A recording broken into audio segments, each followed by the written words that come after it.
महाराष्ट्र चुनाव, राज ठाकरे को हुआ सबसे बड़ा नुकसान। महाराष्ट्र चुनाव में अगर किसी को सबसे ज्यादा नुकसान हुआ है तो वो है राज ठाकरे। राज ठाकरे का एक भी उम्मीदवार चुनाव नहीं जीत पाया और उल्टे उद्धव ठाकरे के उम्मीदवारों को 10 सीटों पर जीत मिली, जो सीधे राज ठाकरे की वजह से हुई। राज ठाकरे के बेटे अमित ठाकरे, जो पहली बार माहिम से चुनाव लड़े थे, उन्हें भी हार का सामना करना पड़ा।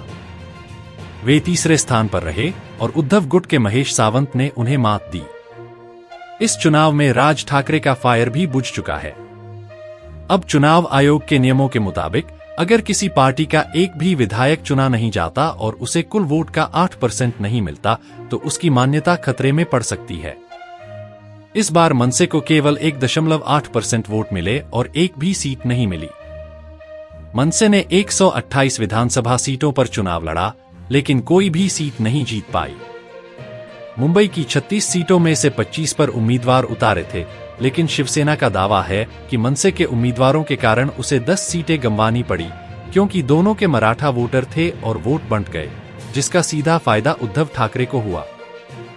अब एक और चर्चित सीट की बात करें तो वो है नांदेड़।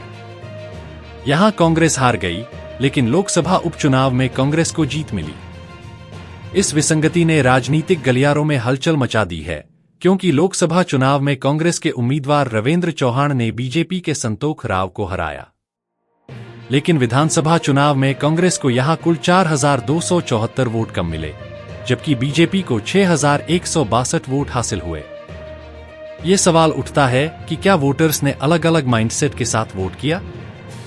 लोकसभा में कांग्रेस को समर्थन दिया, लेकिन विधानसभा चुनाव में वही मतदाता कांग्रेस के खिलाफ हो गए।